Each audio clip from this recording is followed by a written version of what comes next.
তোমরা আগে কেউ নাটক করেছো? কেউ কেউ নাটক করেছো? তুমি করেছো? তুমি করেছো? তুমি করেছো?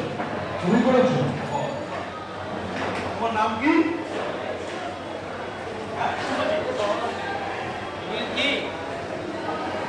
তুমি তোমার নাম? স্পষ্ট করে বল।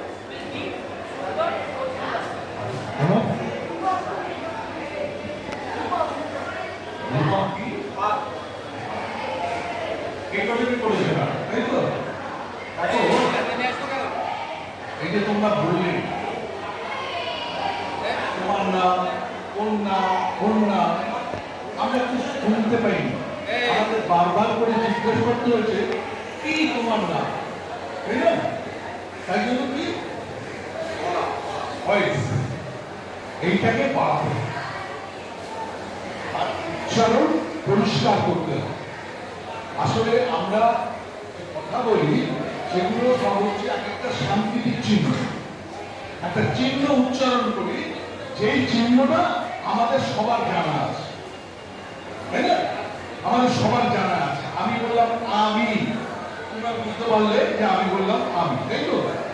এই যে সাংকেতিক চিহ্নগুলো কিভাবে আসে দেখো, আমরা উচ্চারণ করি বাতাসের সাহায্যে, এই যে আমাদের ভোকাল কর্ড আছে তার উপরে এসে এটা ধাক্কা মারে, ধাক্কা মারলে পরে সেই চিহ্ন, সেই সাংকেতিক চিহ্নগুলো তোমার বেরিয়ে আসে। বেরিয়ে আসলে আমরা বুঝতে পারি ও এই কথাটা বললো। এই সাংকেতিক চিহ্ন ঠিকঠাক ভাবে করতে গিয়ে জীবের খুব প্রয়োজন।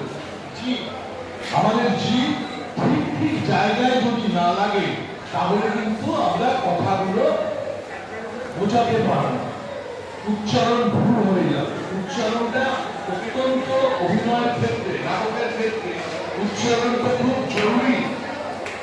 উচ্চারণ ভুল হলে, ধরো কেউ বলছে আমার নাম সবল, কারণ উচ্চারণটা ভুল হলো।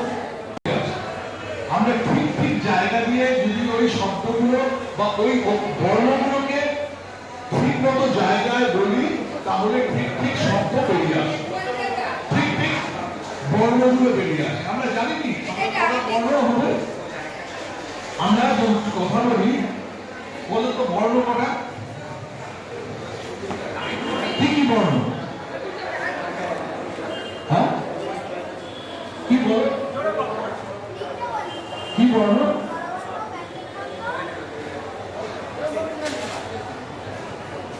দুটি বর্ণ, স্বরবর্ণ আর ব্যঞ্জন বর্ণ, তাই তো? ব্যঞ্জন বর্ণ স্বরবর্ণের ছাড়া, স্বরবর্ণকে ছাড়া উচ্চারিত হতে পারে না, পারে না। আমরা যদি বলি ব্যঞ্জন বর্ণ থেকে ক, ক আর অ, এই দুটো নিয়ে, কিন্তু স্বরবর্ণ নিজস্ব ভাবে সে উচ্চারণ করতে পারে, নিজেই উচ্চারণ, অ আ সব নিজেরাই উচ্চারণ করতে পারে। কিন্তু ব্যঞ্জন বর্ণ স্বরবর্ণের সাহায্য নেয়। এইবার এই যে বর্ণগুলো, এই বর্ণগুলো আবার কোথা থেকে উচ্চারিত হয়, যেমন ক খ গ ঘ, কোথা থেকে উচ্চারিত হয়? জিভ না, কণ্ঠ, কণ্ঠ থেকে উচ্চারিত হয়, তাই তো? তার মানে ক খ গ ঘ এটা হচ্ছে কণ্ঠ বর্ণ। তারপরে তারপরে ক খ গ ঘ, তারপরে কি? হ্যাঁ, ব ভ ব ভ, এই কি বলো?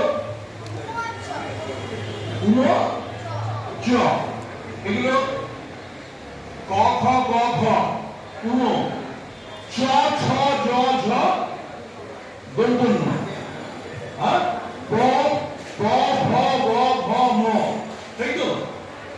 হ্যাঁ, এগুলো কোথা থেকে উচ্চারিত হচ্ছে? কণ্ঠতে হলো কণ্ঠবর্ণ। তারপরে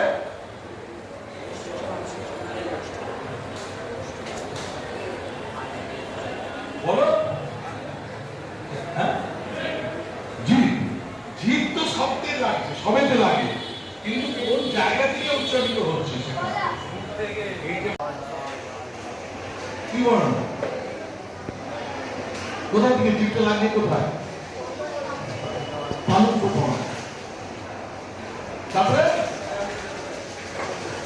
ক ভ ব ভ ম এটা কি বর্ণ ওষ্ঠ বর্ণ এই ওষ্ঠ দিয়ে করছি তারপরে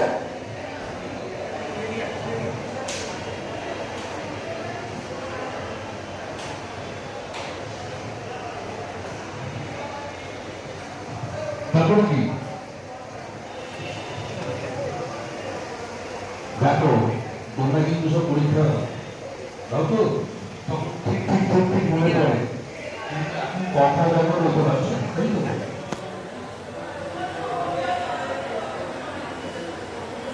তারপরে ট ঠ ড ঢ টটা কি যেটা বলে যে তালুতে তালুক বর্ণ তারপরে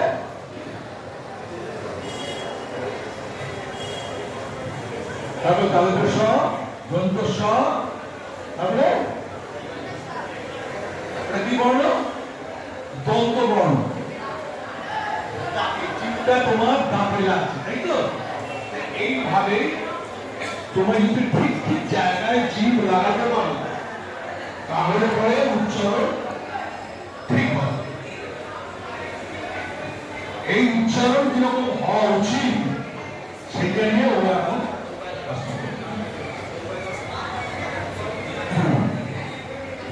এই যে আমারও মাস্টারমশাই এখন তো পৌরসভার সকল সংযুক্ত মহাশয় বললেন এই যে উচ্চারণের কথা বললেন জোর দিলেন কেন দিলেন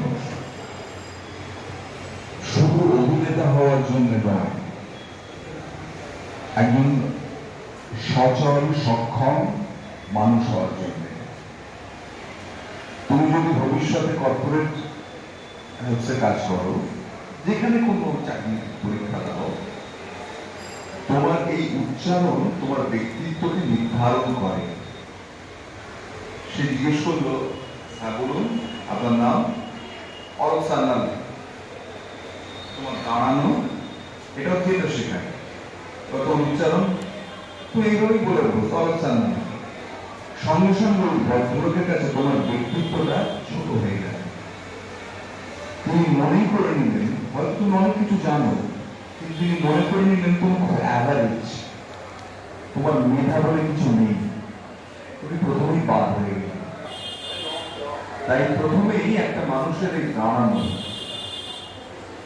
এবং যে উচ্চারণের কথা উনি বললেন সেই উচ্চারণের কথা কেন বললেন এইটা আমাদের মানুষ হয়ে ওঠার ক্ষেত্রে অন্য মানুষের কাছে নিজের সত্তাকে সম্মান দেওয়ার ক্ষেত্রে আত্মমর্যাদার ক্ষেত্রে বড় জরুরি তুমি যদি বলে আপনার নাম অলোক সান্যাল সঙ্গে সঙ্গে তুমি তার একটা সৌম্য আদায় করে দেবে আমি অলোক সান্যাল না সঙ্গে সঙ্গে তুমি বাতিল হয়ে গেলে ফলে এবং তিনি এটাও বুঝলেন যে নিজের নামের প্রতি পদবীর প্রতি পদবীটাকে আমি বলছি না কারণ আমি নামের প্রতি বলছি যে তুমি তোমার নিজের নামের প্রতি যত্নবান নয় সে অন্যের ব্যাপারে যত্নবান হবে কি করে তোমার নাম বাবা মা ধরো আদর করে সাত করে কিংবা মাস্টারমশাই কিংবা দাদু নাম রেখেছিল সূর্য যে সূর্যের মতো ভাষা সূর্যটাকে তো সূর্যের মতো বলতে হবে এবার আসছি এইটা কিভাবে কেন থিয়েটারের জন্য আমরা এলাম এবং এই কথাগুলো বলছি থিয়েটার এইগুলো শেখায় তুমি অভিনেতাই যে হবে তার কোনো মানে নেই তোর অন্যদিকে ন্যাক থাকতেই পারে কিন্তু একমাত্র মাধ্যম থিয়েটার যে তোমাকে দাঁড়াতে শেখায় যে তোমাকে উচ্চারণ করতে শেখায় এক প্রান্ত থেকে আর এক প্রান্তে কমিউনিকেট করার প্রয়োজনীয় কণ্ঠস্বর প্রয়োগ করতে শেখায় এটা থিয়েটার শেখায় আর পরে বলবো সময়ানুবর্তিতা শেখায় এ নিয়ম করে তিনটে মানে তিনটে ওটা 3-5 নয় এইটা জীবনে বড় জরুরি হয় তা এই উচ্চারণ যাদের অভিনয়ে ইন্টারেস্ট আছে বা যারা সমাজে একটা জায়গায় যেতে চাও, একটা লক্ষ্য আছে, মোটিভেশন আছে, সেই মোটিভেট করার জন্য আমাদের আজ এখানে আসা। থিয়েটার আর কি করে? থিয়েটার তোমাকে সচেতন করে তোমার চারপাশের সমাজ সম্পর্কে, তোমার পাড়া প্রতিবেশী সম্পর্কে। সে শেখায় পরের হাতটাও ধরতে হয় তার খারাপ অবস্থার সময়, মঙ্গল পাশে দাঁড়াতে হয়, একা একা বাঁচি না, এটাও থিয়েটার শেখায়। এইবার আসি যে এই যে উচ্চারণ তোমাদের মধ্যে এই তোমাদের স্কুলে বা কোথাও পাড়ায় আবৃত্তির অনুষ্ঠানে তোমরা আবৃত্তি করেছো? তো বলো, তুমি একটা আবৃত্তি এখন করে শোনাতে পারবে? মনে আছে কবিতা? ঠান্ডা লেগেছে? মনে নেই?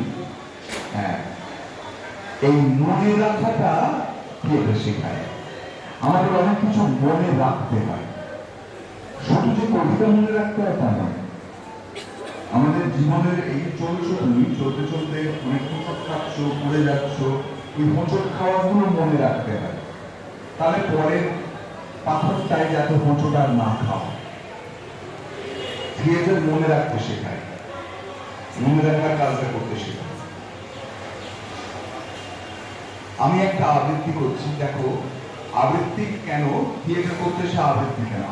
থিয়েটার এমনই একটা জিনিস, আমি আরেকটি বার আমি বললাম না যে থিয়েটার, কেউ যদি থিয়েটার করতে, থিয়েটারের প্রশিক্ষণ নেয়, থিয়েটারের চর্চা করে, তাকে ইতিহাসটা জানতে হবে, ভূগোলটা জানতে হবে, কিছুটা বিজ্ঞানও জানতে হবে, সাহিত্য জানতে হবে, সময় জানতে হবে, রাজনীতি জানতে হবে, ফলে সে একটা পূর্ণ মানুষ হয়ে ওঠে। আর তার সঙ্গে এই আবৃত্তি থিয়েটারের সঙ্গে একটা ওতপ্রোত জড়িত। কারণ আবৃত্তি থিয়েটারে অনেক সময় দেখা যায়, সাধারণ কোন নাটকে একদম ছোট্ট পাঠ, সে একটা কথা বললো, এসে বাবা মাদুয়া ডাকছে, এরকম চালিয়ে যা। এর মধ্যে দিয়ে অনেক দুর্বলতা সে লোক অত গ্রাহ্য করে। কিন্তু আবৃত্তিতে এই যে উচ্চারণের কথা আপনি বললেন, ওইটা দুগুলো যায় না। ফলে ওই আবৃত্তির প্র্যাকটিসটা থিয়েটারকে সমৃদ্ধ করে। থিয়েটারে তখন যদি এই ক্যাজুয়ালি কথা থাকে, এই চাটা দিয়ে যাও তো, এমনি একজন সাধারণ অভিনেতা যদি অভিনয় করে বলে এটা দিয়ে যাও, থার্ড রো বা ফোর্থ রোতে যে বসে আছে সে বুঝতেও পারবে না কি বলবে, কি বলবে। কারণ ওই চাটা দিয়ে যাও তো খুব দ্রুত বলার মতন জীব তৈরি নয়। কিন্তু তুমি যদি আজ মাইকে মধুসূদনের কবিতা আবৃত্তি করতে পারবে, তাহলে তোমার জীব এত সচল হবে যে ওই চাটা দিয়ে যাও তো, দিয়ে চাটা চট করে বললে ওই কথাটা পেনিট্রেট করবে মানুষের মনে করবে। আমি দুটিতে কবিতা বলছি, একটু ভালো লাগে, কিন্তু তোমাকে ভালো লাগতে হবে তো, না হলে এরা ক্লাস করতে দিচ্ছে, এরা এক কথা বলে যাচ্ছে, আমরা কেন, জিনিসটা যদি ভালো লাগে।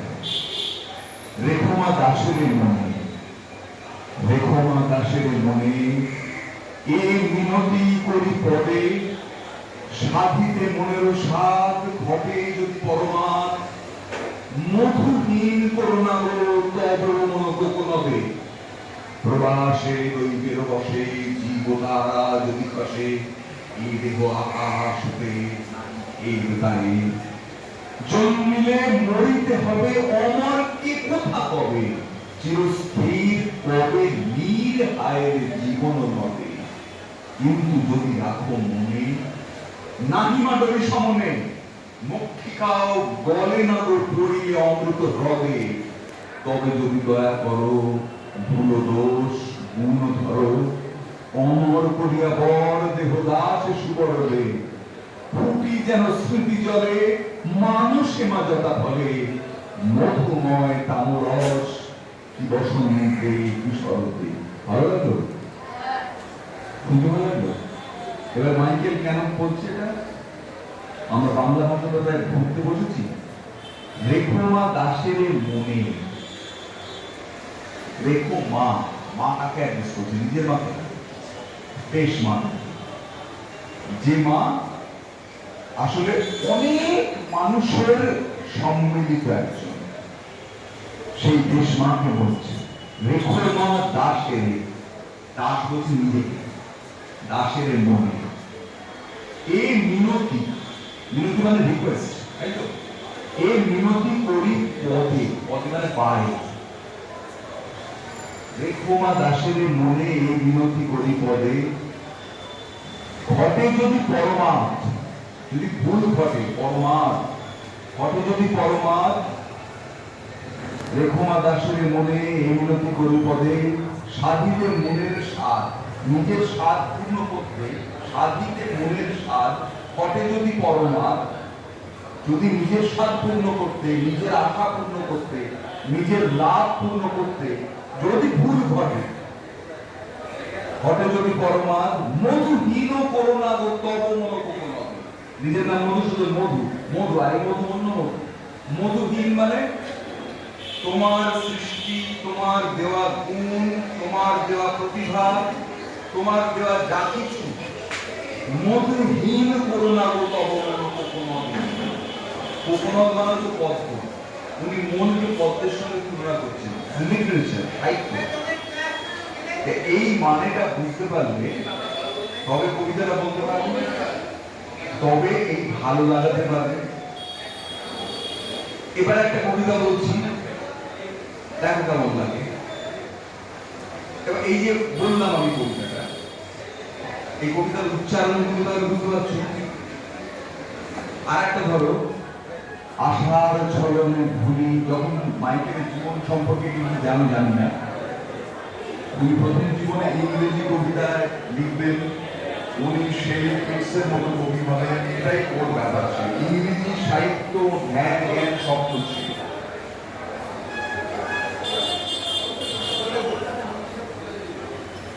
মাইকেল মধুসূদন ইংলিশ কবিতা লিখতেন বলে তার মা-বাবা তাকে ত্যাগ করে দিয়েছেন। মাইকেল মধুসূদন শুধু ইংরেজি কবিতা লিখতে বলে নয়, জানা দরকার, অজ্ঞানতার অন্ধকারে থাকতে উচিত না। তখন মাইকেল মধুসূদন সেই সময়ে সামাজিক পরিস্থিতি যা ছিল, নানা রকমের ওই ঠিক বিদ্যাসাগরের মতো তো বিধবাদের উপর অত্যাচার, এই সমস্ত দেখে মনে হয়েছিল যাত্রার কোনো এই জাতের উন্নতি হবে না যদি বাইরের বাতাস না আনা যায়। সেই সময় বয়সটাও কম ছিল, উনি ধর্ম ত্যাগ করেন, উনি খ্রিস্টান হন। এই খ্রিস্টান হওয়ার জন্য ওকে মা নয় কিন্তু বাবা সমাজ করেছিলেন, বাবা ওকে ত্যাগ করেছিলেন। এবং উনি তখন ইংরেজিতে কবিতা লিখবেন এটাই স্বপ্ন ছিল। উনি লন্ডন যাবেন, যারা ওকে কথা দিয়েছিল তারা কথা রাখেনি, উনি লন্ডন যেতে পারেননি। তার বদলে উনি মাদ্রাজে গিয়ে শিক্ষকতা করতেন এবং ইংরেজিতেই লিখতেন। লিখতে লিখতে হঠাৎ করে একজন তৈরি করবে ইংরেজিটায়, কেউ বললো যে তুমি নিজের, সেই সময় বেতন সাহেব অত্যন্ত শিক্ষিত পণ্ডিত মানুষ, উনি ওর ক্যাপটিভ লেডি যে কাব্য ইংরেজিতে, ওটা পড়ে বললেন যে খুব ভালো, কিন্তু আমাদের দেশে তো শেলি, কিডস, ভায়োলান প্রচুর কবি আছেন, অসামান্য কবি, তোমার দেশে তো কবি নেই, সেরকম কবি নেই, আধুনিক কবি নেই, তুমি তোমার নিজের মাতৃভাষায় লেখো, এইটা ওকে স্ট্রাইক করে।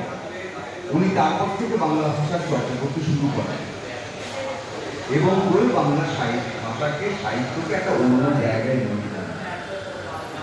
ফলে এই সময়টায় উনি যন্ত্রণা কাতর হয়ে উনি কবিতা লেখেন, যেমন একটা আশার ছলনে ভুলি এবং ভান্ডারে যাব, আশার ছলনে ভুলি কি কি ফল লোকে দুহায় তাই ভাবি মনে।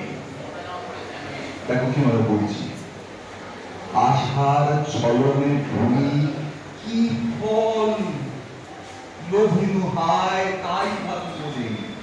জীবন প্রবাহ বহি কাল সিংহ পানে ধায়, এরা তো কেমনে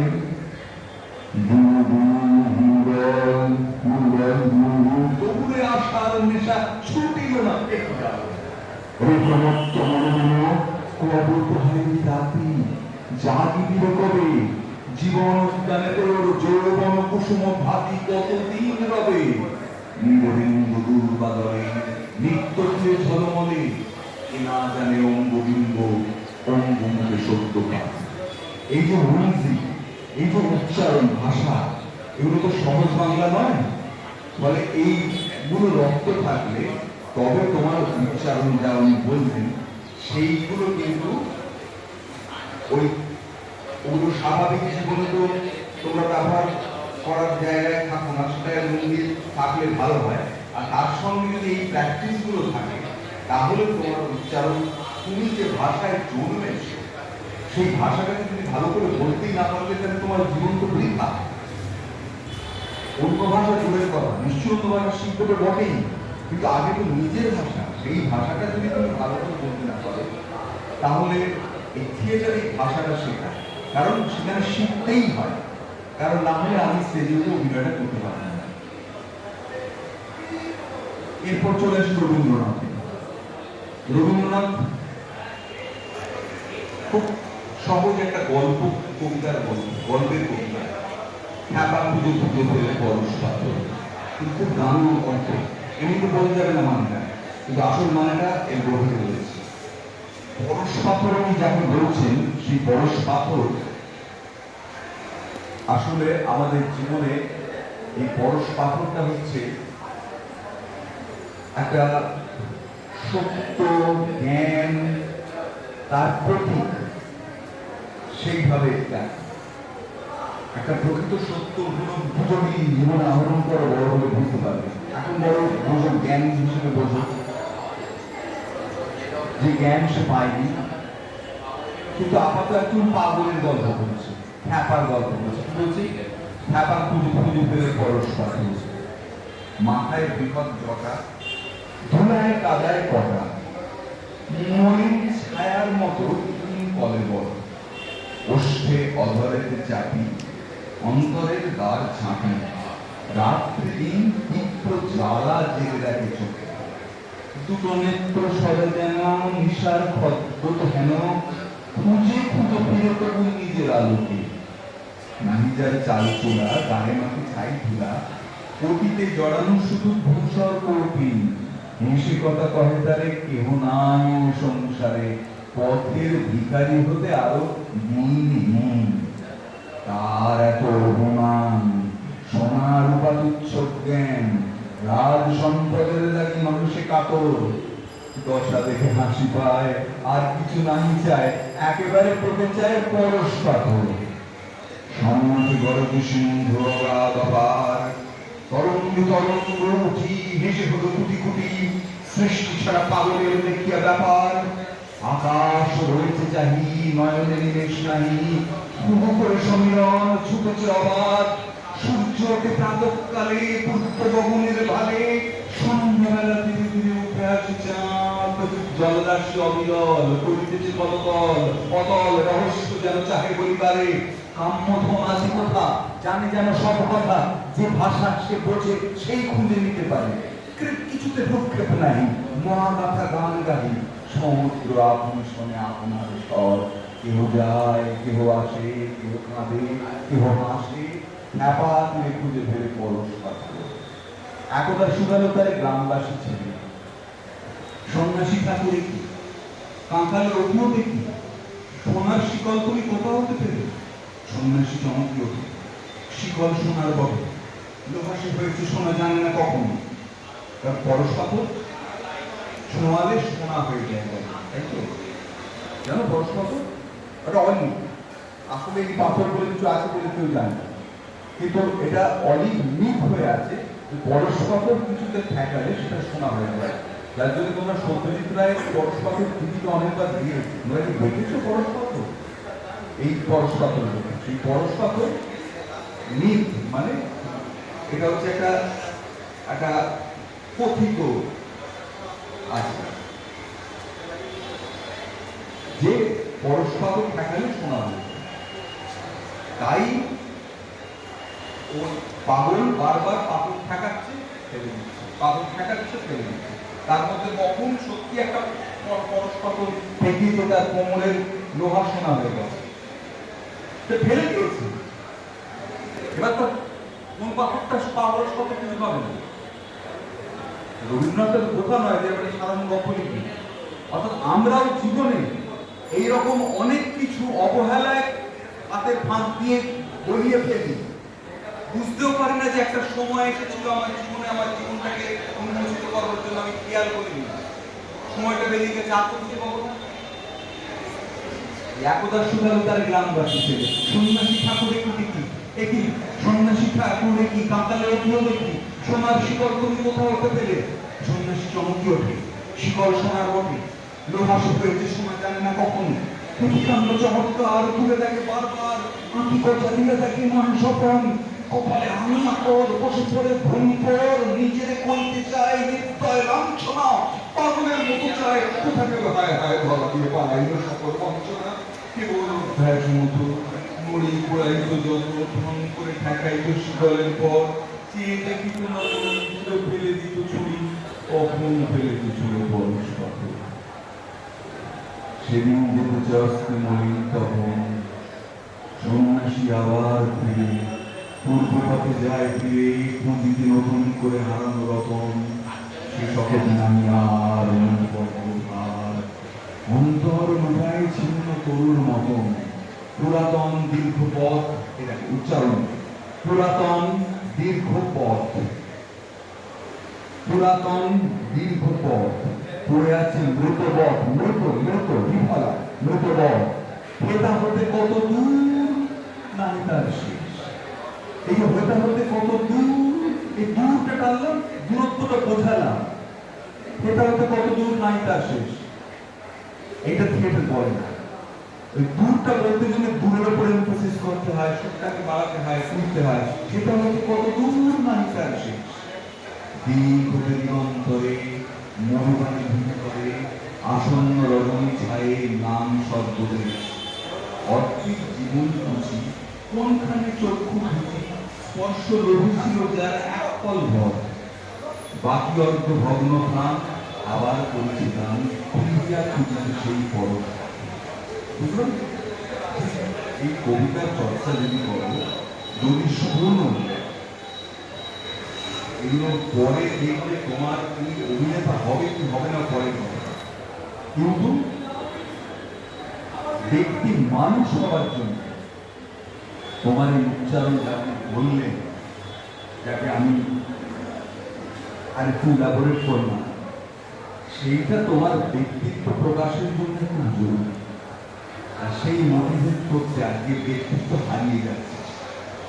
একজন মানুষ চোখের সামনে সে দাঁড়িয়ে বিজু ভঙ্গিতে তার নামটাও উচ্চারণ করতে পারে না, তার মেরুদণ্ড ভেঙে গেছে। সে নিজেকেই শ্রদ্ধা করে না, সে অপরকে শ্রদ্ধা করবে। আর নিজেকে শ্রদ্ধা না করা ভঙ্গি করে বোঝা যায় যখন সেভাবে দাঁড়ায়। থিয়েটার আমাদের বলে না, হ্যাঁ চরিত্র অনুযায়ী আমি যদি ওই রকম একটা চরিত্র করি, সমাজের চরিত্র সমাজের বাইরে থিয়েটার নয়, ফলে আমি একটা সমাজের চরিত্র অভিনয় করছি যার নাম ন্যাপলা, মানে নেপাল, নিজেকে ন্যাপলা বলে, পাড়ার লোকেরা ন্যাপলা বলে, কিন্তু প্রতিবাদও করে না, ও ন্যাপলাতেই খুশি। ফলে ন্যাপলা তার মানে সে নিজেকে অশ্রদ্ধা করে না, সে প্রতিবাদ করবে। ন্যাপলা কি? নেপাল আমার না, চুপ করে ন্যাপলা বল বলে না, সে করতে হবে। সবতেই তার একটা নিজের প্রতি একটা অশ্রদ্ধা। সেই রোল করতে গেলে আমাকে ওইটা করতে হবে, কারণ ন্যাপলাকে যদি আমি ঋজুভাবে দাঁড় করাই সেটা তো বিশ্বাসযোগ্য হবে না, কারণ থিয়েটারকে তো বিশ্বাসযোগ্য কমিউনিকেট করতে হবে। কিন্তু আমি মানুষ হিসেবে হওয়ার জন্য বলছি, থিয়েটার যখন কোন চরিত্র করায় তখন তার দাঁড়া সোজা হয়ে দাঁড়াতে শেখো। এই আমাদের আমাদের বলতেন দাঁড়াও, পায়ে পা দিয়ে দাঁড়াও, মেরুদণ্ড সোজা করে দাঁড়াও।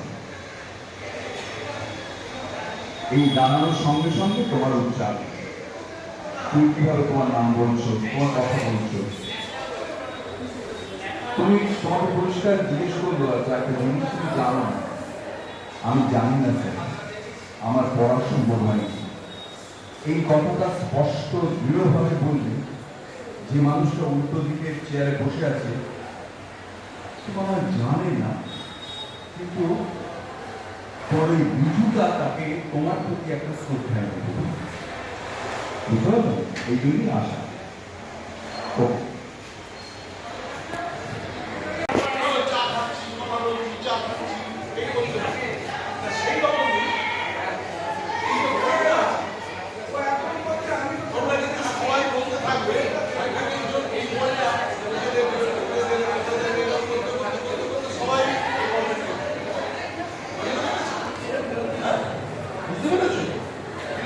কবিতাটা বলতে থাকবে, এই যে ব্যাপারটাও কিন্তু তোমার থাকবে না, ঠিক আছে?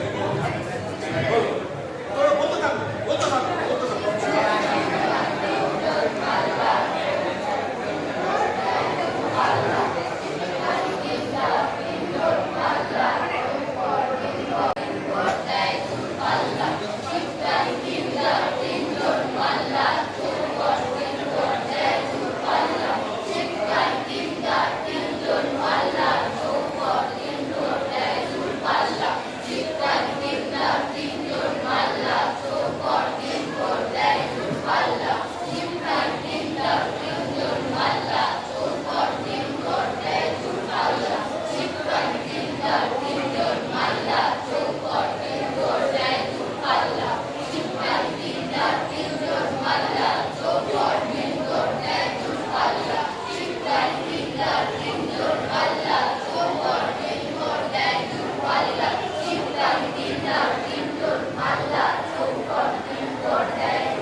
ঠিক আছে?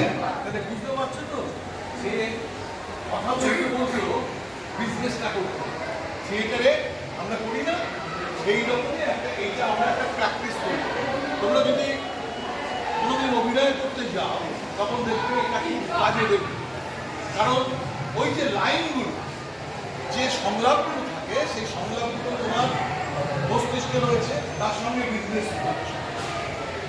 এই খেলাটা এইটা। এবার বলো তো, তোমরা এক একজন, এই যে পাঁচজন, এই তো 2, 2, 4 থেকে 5, পাঁচজন একটা গল্প বলো, একটা গল্প বলো, গল্প বলো, নিজেরা অ্যাক্টিং করে সেটা বলো। তোমরা পাঁচজন, এই পাঁচজন হলো তুমি তুমি তুমি তুমি তুমি, এই পাঁচজন একটা গল্প বলো। মানে বসো বসো বসো, যাও ওদের কাছে যাও, ওদের কাছে যাও, ওদের কাছে যাও, যাও।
এই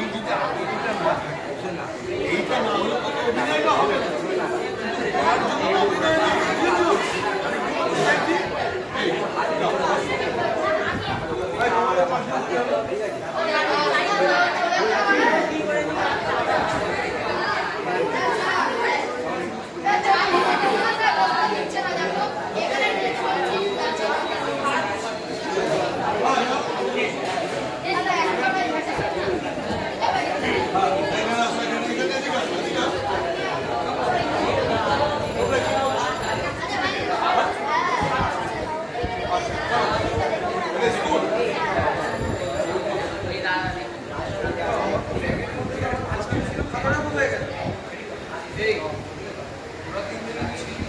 বাইরে গেছিল তিনজনের মধ্যে কেউ গিয়েছে সত্যি কথা বল সত্যি কথা বল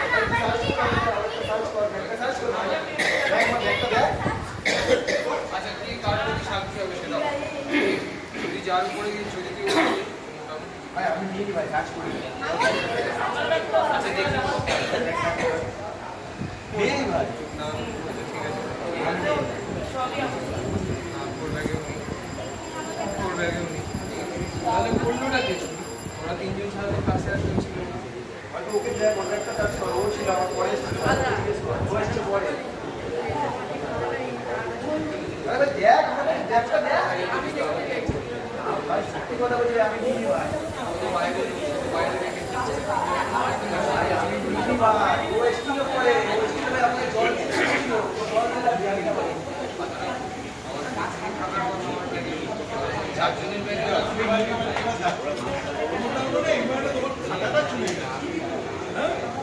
এবার এই তিনজন খাতাটা নেয়, এই তো ও বলছে এই নিয়েছে। বুঝলে কি? নাও, কেউ নেয়। তা ভদ্রবশত বলছি, দিয়ে দে।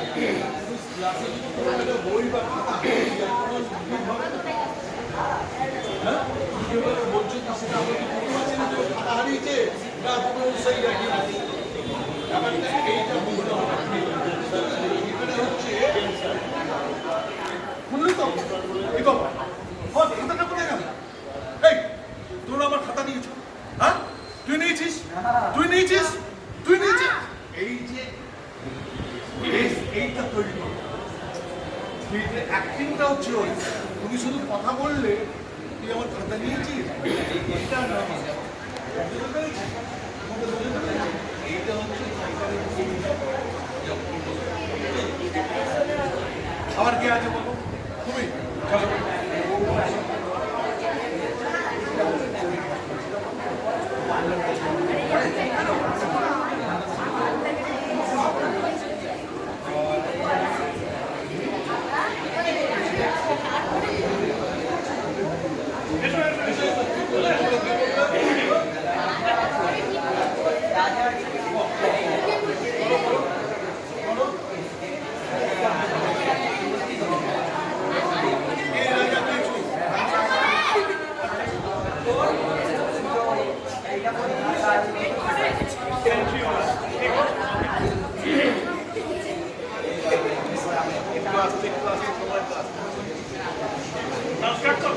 মন্ত্রী ও মন্ত্রী কিছুদিন আগে যে চোর ধরা গ্রামে চুরি হয়েছিল সে চোরকে ধরা পড়েছে ওই ছোটো এখন ধরা পড়েনি ওরা সিপাহীকে ডাকতে হবে সিপাহীকে ডাকা হোক ডাকো তাহলে সিপাহী কিছুদিন আগে যে গ্রামে চুরিটা হয়েছিল ওই চুরি সে চোর ধরা পড়েছে কোথায় এসেছে তাকে ডাকুন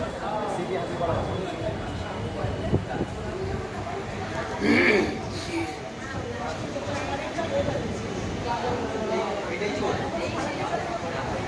তুমি কি কারণে গ্রামে চুরি করেছো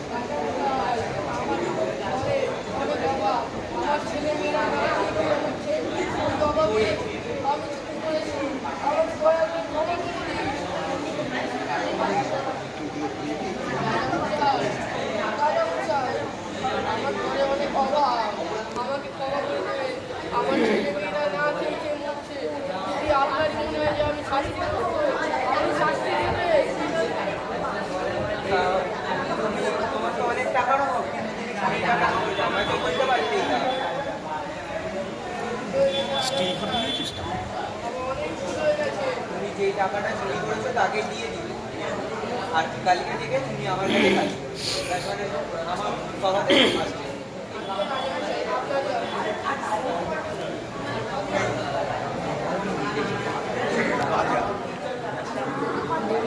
থিয়েটারে একটা রাজা হতে গেলে অনেক কিছু বিশ্বাসযোগ্য করতে হবে তো রাজা সেইখানে তো এগুলো আর থিয়েটারে কোনো সময় এইভাবে দাঁড়াবে এইভাবে এই দু পায়ের উপরে চলতে চলবে ঠিক আছে হাতটা এরকম এই দাঁড়াবে এই যে মন্ত্রমশাই গ্রামে যে চুরি হয়েছিল তাকে ধরা পড়েছে তাকে ধরা পড়ে সে কি ধরা পড়েছে হ্যাঁ রাজামশাই ধরা পড়েছে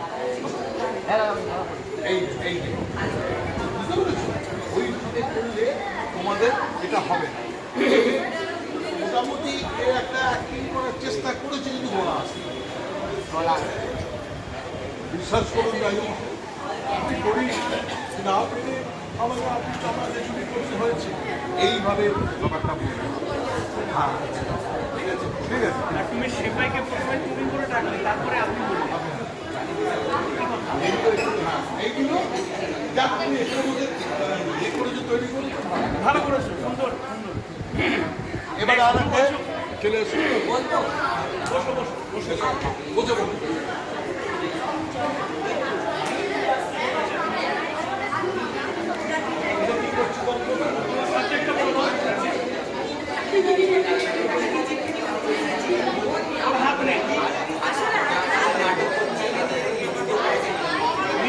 আচ্ছা মিথ্যে বলো বলো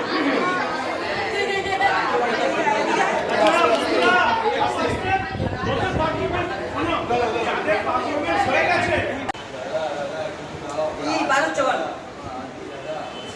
তাহলে পা ধরবে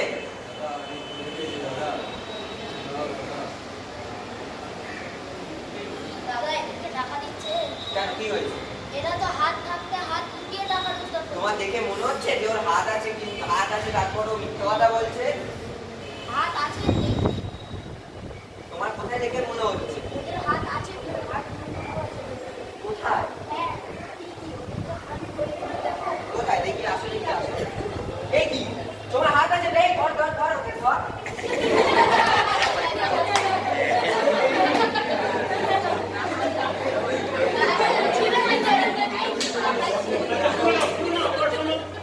হাসি শেষ কথা শুরু হচ্ছে মিথ্যা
আছে? তাহলে সবসময় যখন মঞ্চে দাঁড়াবে পাটা এরকম ফাঁক করে এইভাবে দাঁড়াবে। এখন যদি ডিরেক্টর পরিচালক বলে যে না তোমাকে একটা মিলিটারি অ্যাটেনশনে থাকতে হবে, তখন কিন্তু তুমি এইভাবে থাকবে, আবার যখন বিশ্রাম করবে এরকম। কিন্তু এমনি অভিনয় করতে গেলে তোমার পাটা কিন্তু ঠিক আছে। আমরা দেখো সবসময় কাউন্ট করি অ্যাক্টার্স রাইট। অ্যাক্টার্স রাইট কোনটা? দর্শক যেখান থেকে দেখছে তার ডান দিকটা, এই দিকটা হচ্ছে রাইট, অ্যাক্টার্স রাইট। আর অ্যাক্টার্স লেফট কি? এইটা, এটা হচ্ছে অ্যাক্টার্স লেফট। সবচেয়ে ভালো হচ্ছে যে আমরা যখন কম্পোজিশন মানে ব্লকিং করি, ব্লকিংয়ে আমাদের সবসময় হচ্ছে ডান দিকটাকে জোর দিতে হবে, কারণ যত ইম্পর্টেন্ট কথা এই ডান দিকে বলা হয়। কারণ আমাদের এটা বিজ্ঞান, সায়েন্স, যে আমরা চোখে কিন্তু দেখি হচ্ছে প্রথমে বাঁ চোখ, এই চোখটা দিয়ে আমরা কিন্তু দেখি দর্শকের ভিউ থেকে। তাহলে এই দিকটা কিন্তু প্রথমে দেখা, তার জন্য রাইট সাইডটা আর ডাউন। আমরা বলেছি আগে বলেছিলাম যে এটা ডাউন স্টেজ, ওইটা আপ স্টেজ, এটা সেন্টার স্টেজ। তাহলে ডাউন স্টেজটা হচ্ছে রাইট ডাউন, সেটা হচ্ছে সবচেয়ে ইম্পর্টেন্ট জায়গা। তারপরে হচ্ছে লেফট ডাউন, তারপরে হচ্ছে তোমার এইটা মানে মিড সেন্টার, মিডল সেন্টার, সেইটা। এইগুলো একটু ভাগ আছে, এই ভাগটা একটু উচ্চ জায়গা। এটা আমি এখন তোমাদের কাছে বলছি না, কারণ এটা তোমার ভার হয়ে যায়। তা এই জায়গা মানে সবচেয়ে আনইম্পর্টেন্ট জায়গা হচ্ছে ওইটা up left, up right. Up left, up রাইটকেও কিন্তু ইম্পর্টেন্ট করে দেওয়া যায় লাইনের মাধ্যমে। সেটা হচ্ছে এটাকে যদি একটু উঁচুতে রাখা যায়, এখানকার যে দৃশ্যগুলো উঁচুতে রাখলে সেটা কিন্তু ইম্পর্টেন্ট হয়ে যায়। এইগুলো হচ্ছে স্টেজের টেকনিক্যাল। আমরা যে মঞ্চে অভিনয় করি তাকে কি বলে? প্রসেনিয়াম মঞ্চ। প্রসেনিয়াম মিনস হচ্ছে ওই যে দেখবে স্টেজটার উপরে এই যে চৌকো তো এটাকে বলে প্রসেনিয়াম। আর এই যে ঝোলানো থাকে আমরা সবাই বলি উইং, এটা কিন্তু উইং নয়। উইংটা হচ্ছে যাবার রাস্তাটা হচ্ছে উইং।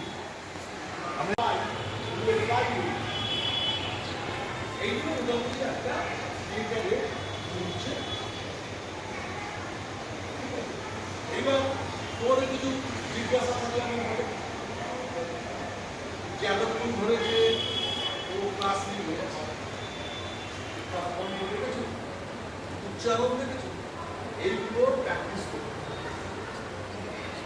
তুমি যদি ঠিক মতো করে বাড়িতে পড়বে জানো, খবরের কাগজ জোরে জোরে পড়ো, আমাদের পরে তোমার কিন্তু এইরকম উচ্চারণ বেশি। এইভাবে তারপরে তোমরা অভিনয়টা করতে পারো। অভিনয় যদি নাও করতে চেষ্টা করবো যে একটা মানুষ হিসাবে যদি কোনো পরীক্ষা দিলে, কোনো চাকরির পরীক্ষা দিলে, তোমার অ্যাপিয়ারেন্সের কণ্ঠটা বলে দেবে যে সোভার